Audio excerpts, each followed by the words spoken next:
The winter of 1847 in Cedar Falls was the kind that folks would talk about for generations. Martha Henley stood at her kitchen window, watching snow pile against the fence posts like nature's own white gravestone. At 42, she had weathered many harsh seasons alone since her husband Thomas passed from fever 3 winters prior. But this storm felt different. It carried with it a sense of foreboding that made her pull her woolen shawl tighter around her shoulders. The howling wind whispered warning, and Martha found herself checking the locks twice before settling by the fireplace with her men. Her small farmhouse, once with laughter, the promise of children who never came, now echoed with only the settling of old and the occasional It was past midnight. She heard it, a sound so faint she almost convinced herself it was just the wind playing tricks. But there it was again, a rhythmic tapping against her door. Martha set down her needle and thread, her heart beginning to race. No sensible person would be traveling in such weather,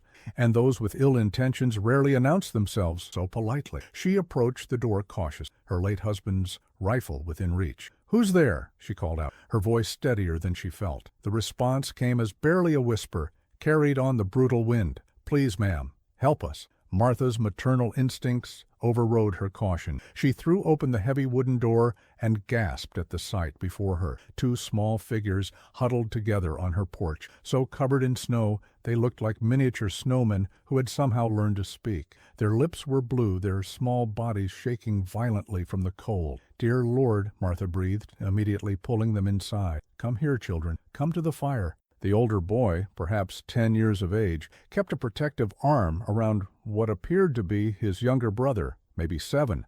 Their clothes were little more than rags, offering no protection against the merciless elements. As they stumbled toward the warmth, Martha could see their feet were wrapped in newspaper and twine, makeshift shoes that had long since failed their purpose. "What are your names?" Martha asked gently, already bustling about to prepare warm milk and find blankets. "I'm Jacob," the older boy managed through chattering teeth. "Here's my brother Samuel. Our folks." His voice trailed off, but Martha understood.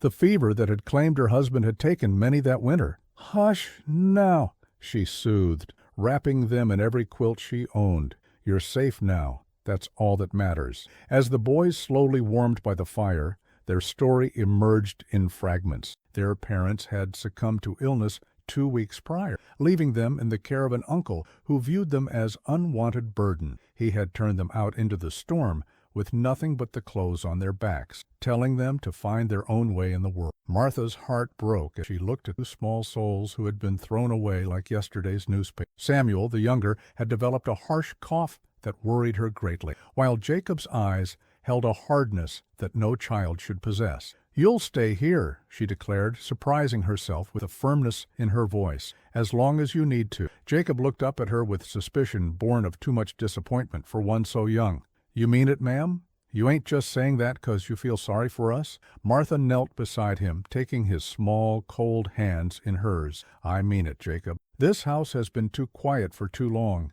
It needs the sound of children again." What started as a temporary shelter became something neither Martha nor the boys had expected, a family. The first few months were challenging. Samuel's persisted well into spring, requiring careful nursing and what little medicine Martha could afford. Jacob, despite his youth, insisted on working to earn their keep, chopping wood and tending to the chickens with a dedication that both impressed and saddened Martha. Money was tight. Martha's small savings dwindled as she stretched every meal to feed 3 instead of 1. She took in more sewing work, her fingers growing raw from the endless hemming and mending by candle. Some in town whispered that she was foolish to take on such a burden, but Martha paid them no. The boys had brought purpose back to her life, filling the empty spaces in her heart she hadn't even realized existed. As spring arrived, bringing with it new hope and the promise of better days, Martha began to see remarkable changes in both children. Samuel's cough faded with the warming weather, and his natural cheerfulness began to shine through. He had a gift for making people smile,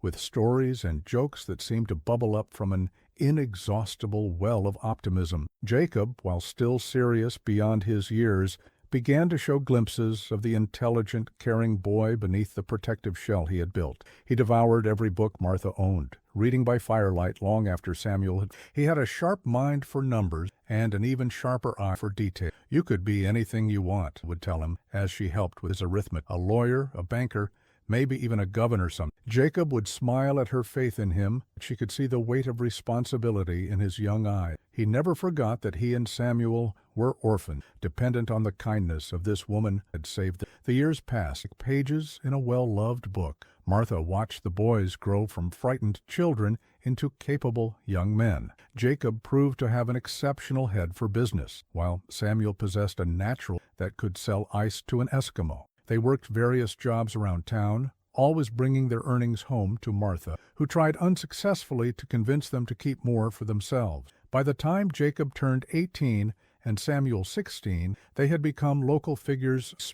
Both were known for their honesty, their work ethic, and their unwavering loyalty to the woman who had given them a second chance. But Martha could sense restlessness growing in particular. The wider world was calling, promising opportunities that Cedar Falls could never provide. She had always known this day would come, even as she dreaded it. The conversation she had been expecting came on a crisp autumn evening as they sat around the dinner table, become the center. "Martha," Jacob began, his voice carrying the difficult decision, "Samuel and I have been talking, and we think it's time for you to spread your wings," Martha gently, though her heart clenched at the words. "I've been wondering when you'd work up the courage to tell me." Samuel's eyes filled with tears. "We don't want to leave you, Martha. You're our family. But Jacob has plans that could make us wealthy and take care of you properly, the way you deserve to be." Martha reached across the table to, "My dear boys, you don't owe me anything. You've given me 15 years of joy and purpose. If you need to see what's beyond these hills, then you have my blessing." The plan, as Jacob explained it, was ambitious, but not without merit. They would head west to California, where the gold rush was still creating opportunities for those smart enough and brave enough to seize them, not as prospectors, but as merchants supplying the thousands of hopeful miners streaming into the territory. "We've saved every penny for 3 years, explained.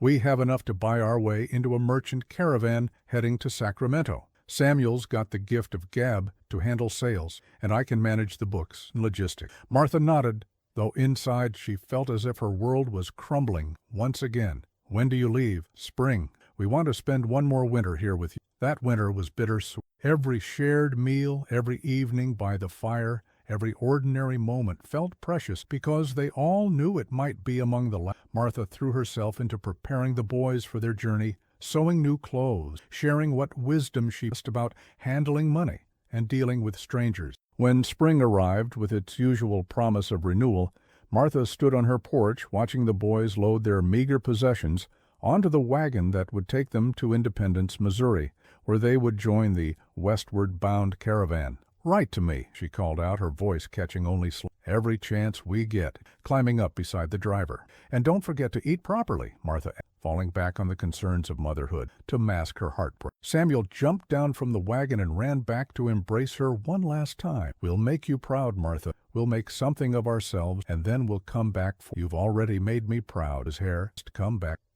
As the wagon disappeared down the dusty, Martha felt a loneliness deeper than any she had known since Thomas's passing. The house seemed to echo with memories of laughter and conversation, making the silence almost unbearable. Letters arrived sporadically over the first 2 years, carried by travelers and occasional mail delivery. The boys had made it safely to California and were indeed working as merchants, though the going was harder than they had anticipated. Competition was fierce, and prices for goods fluctuated wildly based on rumors and seasonal demands. Then the letters stopped coming. Martha told herself there were a dozen innocent explanations. Mail service to California was unreliable at best. The boys were probably too busy building their business. Perhaps they had moved to a location where mail delivery was impossible. But as months turned to years without word, darker possibilities crept into her thoughts during the long sleep. Disease was rampant in the mining camp. Violence was common. The journey itself was dangerous enough to claim many lives. Meanwhile, Martha's own circumstances grew increasingly difficult. The farm was too much for one woman to manage alone, especially as she aged. Crops failed 2 years running due to drought,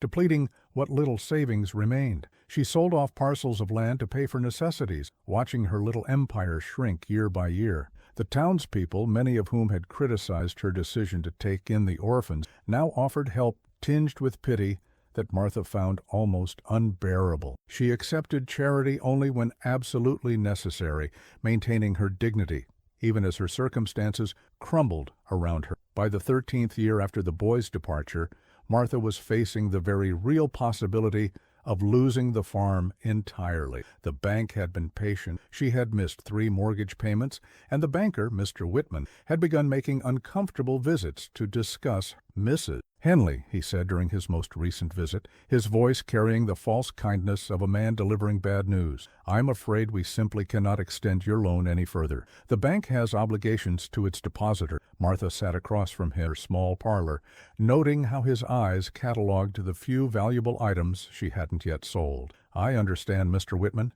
How long do I have?" 60 days, he replied, at least having the grace to look uncomfortable. "I'm truly sorry, Martha. If there were any other way." After he left, Martha sat in the growing darkness, unable to muster the energy to light a lamp. At 57, she was too old to start over somewhere else, too proud to impose on distant relatives who had shown little interest in her welfare. She found herself thinking of Jacob and Samuel more frequently, wondering what had become of them. In her more optimistic moments, she imagined they had found success and happiness in California, perhaps even started families of their own.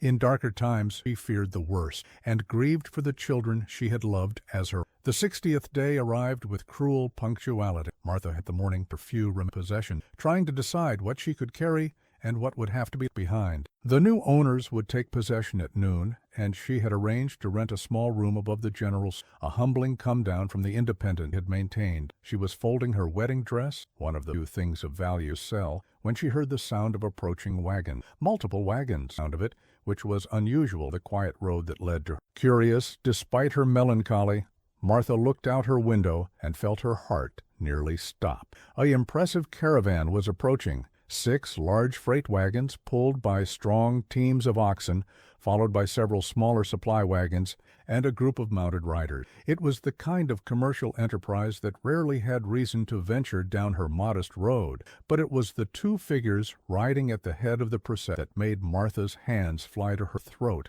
in amazement. Even at a distance, even after 15 years, she would have known those silhouettes anywhere. Jacob and Samuel were coming home. Martha rushed to her porch, her heart pounding with a mixture of joy, disbelief, and sudden self-consciousness about her worn dress and shabby surroundings. The boys, no, they were men now, rode with the confident, successful merchant, their clothing fine but practical, their bearing that of individuals accustomed to command. Jacob, now 33, had grown into a tall, distinguished man with intelligent eyes and prematurely gray temples that gave him an air of gravitas. Samuel, 31, retained his boyish charm, but had developed the robust build and easy smile of a born salesman. They dismounted before reaching us and approached on foot, as if understanding that this moment required reverence. Martha met them halfway, tears streaming down her face, all pretense of dignity abandoned in the face of overwhelming joy. "Martha," Jacob said simply, and suddenly he was the 10-year-old boy again, looking to her for comfort and guidance. "My boys," opening her arms,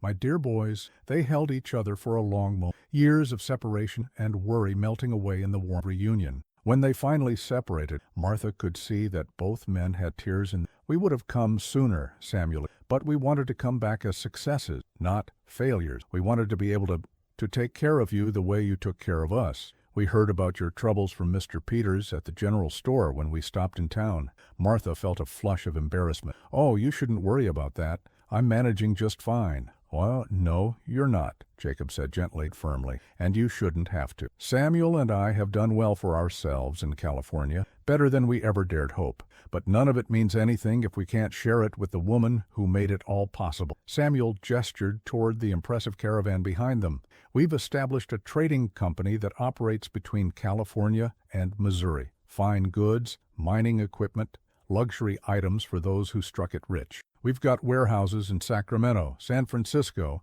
and now we're expanding back east. But more importantly," Jacob added, "we've come to settle a debt that's 15 years overdue." Before Martha could protest that they owed her nothing, Samuel produced a leather portfolio for his saddlebag. "We've purchased your farm from the bank," he announced. "The deed is in your name, free and clear, along with the additional 40 acres to the south that just came available." Yes.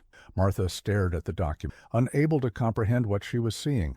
"I don't understand. How did you—" "We've been planning this for 5 years," Jacob explained. "Every business decision we made, every risk we took, was with this moment in mind. We couldn't write because we wanted to surprise you, and because we were afraid that if our plans fell through, we would break your heart all over again." "The Caravan isn't just for show," Samuel added with a grin. "We're establishing a permanent trading post right here in Cedar Falls. This town is perfectly positioned between the cattle trails and the railroad that's coming through next year.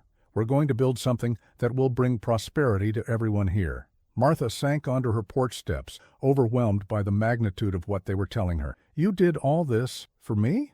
"We did it for our family," Jacob corrected, settling. "You taught us that family isn't just about blood. It's about the people who take you in when you have nowhere else to go, who believe in you when you don't believe in yourself, who love you not because they have to, but because they choose to." Samuel sat on her other side, her hand. "You saved our lives that night, Martha, not just from the cold, but from becoming bitter, angry men with no hope for the future. You showed us what kindness, what a real home felt like. Everything we achieved because you gave us the foundation to build on," Jacob continued. "You taught us right from wrong, how to work hard, how to treat people with respect. Those lessons were worth more than any inheritance could have been." As if to emphasize their success, the sound of the caravan being organized filled the air. Martha could see workers unloading supplies, beginning to set up what appeared to be a temporary camp. These weren't just any workers, either. They moved with the efficiency of experienced professionals, and their equipment was clearly of the highest quality. "How many people work for you?" Martha, still trying to process the scope of their achievement. 43 in California," Samuel said proudly. "And we're hiring locally for the trading post operation. Good jobs, fair wages. We remember what it was like to struggle." A thought occurred to Martha that made her laugh despite her tears. "Mr. Whitman at the bank must have been quite surprised when you showed up with a cash offer for the farm." Jacob's smile turned slightly mischievous. "Let's just say that Mr. Whitman has gained a new appreciation for the importance of treating customers with respect and consideration. We've also purchased the building that houses his bank. He's now our tenant." "Jacob!" Martha exclaimed, though she couldn't suppress a smile at the thought of the pompous banker having to answer to the former orphans he had probably written off years ago. "Don't worry, we're fair landlords. As long as he treats his customers honestly, he'll have no trouble with us." As the afternoon wore on, the full scope of their plans became clear. The trading post would be just the beginning. They intended to build a proper mercantile, a hotel for travelers, and eventually expand the railroad depot to handle increased commerce. Cedar Falls, which had been slowly withering as younger residents moved away seeking opportunities, was about to experience a renaissance. But for Martha, the most important revelation was simpler. Her boys had not forgotten where they came from or who had helped them along the way. They had returned not just as successful businessmen, but as good men who remembered the values she had tried to instill in them. "There's one more thing," Jacob said as the sun began to set, painting the sky in shades of orange and pink. "We've built a house in town, a big house with plenty of room for the family we hope to have someday, but we were hoping you might consider it your home. We know you love this farm, and we'll make sure it's maintained perfectly, but we don't want to live anywhere you're not, simply. We've been orphans long enough. We want our family together." Martha looked at these two remarkable men who had once been frightened children shivering on her doorstep, and felt a completeness she hadn't experienced since the early days of her marriage. They had grown into everything she had hoped they might become, and more. They were successful, yes, but more importantly, were good. They had not forgotten their humble beginnings, and they had not allowed success to harden their... "Yes," she said, her voice strong. "Yes, I think I would like that." As the stars began to appear in the darkening sky, Martha sat on her porch, surrounded by the sounds of bustling activity, as her boys, her family, prepared for their new chapter together. The Caravan represented more than just commercial success. It was proof that kindness planted in fertile hearts could grow into something magnificent. The little farmhouse that had once echoed with loneliness now rang with laughter and conversation as workers shared stories around campfires and made plans of the morning. Martha marveled at how her quiet road had been transformed into a hub of activity and optimism. Jacob approached her with a steaming cup of coffee, real coffee, not the chicory substitute she had been drinking for months. "Are you happy, Martha? Really happy?" She took a sip of the rich, luxurious beverage and smiled. "I'm more than happy. I'm grateful. Grateful for a terrible winter that brought you to my door. Grateful for every struggle we faced, and grateful for this moment right now." Samuel joined them, settling comfortably at her feet, as he had done. "We brought you something else," producing a small wooden. "We wanted to wait until we were sure you were pleased with everything else." Inside the box was a delicate gold lock, beautifully engraved with Martha's initial. When she opened it, she found photographs of Jacob and Samuel. As the young men, they had big professional portraits taken, so you'll never have to wonder what became of us again. Martha fastened the locket around her neck with trembling fingers. "I will treasure this always." As the evening deepened and the workers settled in for the night, the three of them remained on the porch, reluctant to end. They spoke of the years apart, the challenges overcome, the lessons learned. Jacob and Samuel shared stories of their adventures in California, the risks they had taken, the failures they had endured before finding success. "There were times we nearly gave up, times when it would have been easier to take regular jobs and accept ordinary." "What kept you going?" Jacob's answer was immediate. "The thought of disappointing you. The memory of everything you sacrificed. We couldn't come back as failures, not after what you had invested in us. You could have come back at any time, Martha. Successful or not,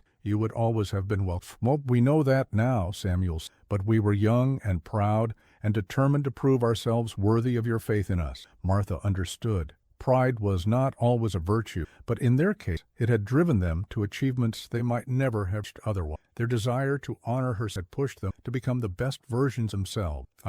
There were times over the years when I wondered if I had done the right thing, taking you in, not because I regretted it, but because I worried I hadn't prepared you well enough for the world, hadn't given you enough to build on." "Martha," said serious, "you gave us everything that mattered. Love, stability, moral guidance, and the confidence that we were worth something. No amount of money could have purchased what you provided for free. And now," Samuel added, his irrepressible grin, "we get to spend the rest of our lives returning the favor." The next morning brought a flurry of activity as the trading post construction began in earnest. Martha marveled at the efficiency with which Jacob and Samuel coordinated the operation. These were clearly men accustomed to managing complex enterprise, yet they took time to personally greet every worker and involve themselves in even the smallest detail. Word of their return and ambitious spread quickly through Cedar Falls. By afternoon, a steady stream of curious townspeople had made their way out to the farm to see the operation.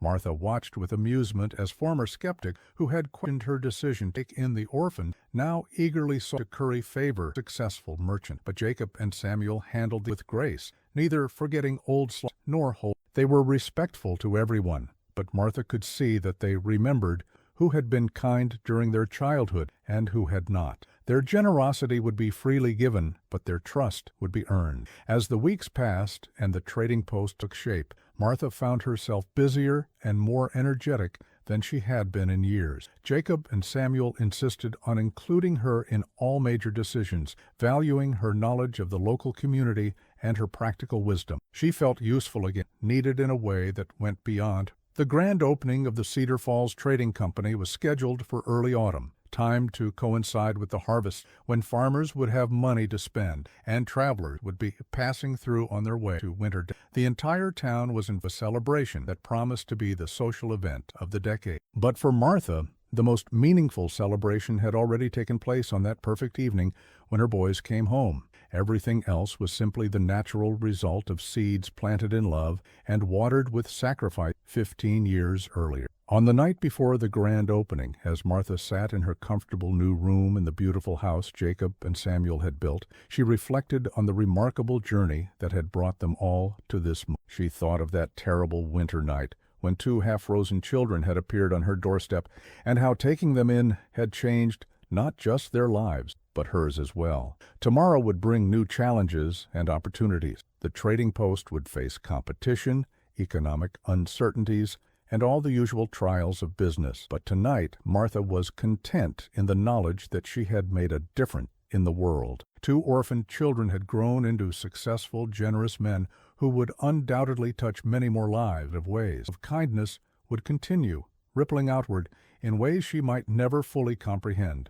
And at the center of it all was a simple that Martha had understood from the beginning. Sometimes the greatest wealth comes not from what we accumulate, from what we give away. Outside her window, she could see lights burning late in the trading post, final preparations for tomorrow's opening. Her boys, for they would always, regardless of age or success, were ensuring that everything would be perfect for their debut as Cedar Falls' newest and most ambitious business owners. Martha smiled and settled back against her pillows, pulling the beautiful quilt Samuel had bought for her from a merchant in San Francisco. In a few hours, the sun would rise on a new chapter for all of them, but for now, she was content to rest in the warm satisfaction of a life well lived and a love fully returned. The 2 freezing orphans who had stumbled onto her porch 15 years ago had indeed come back leading a trade caravan. But more than that, they had returned as living proof that every act of kindness, no matter how small, has the potential to change the world in ways we never imagined possible. And as Martha drifted off to sleep, she could hear the distant sounds of laughter and conversation from the trading post, where her family was preparing for tomorrow's grand event. It was the sound of dreams realized, promises kept, and of love that had come full circle at last.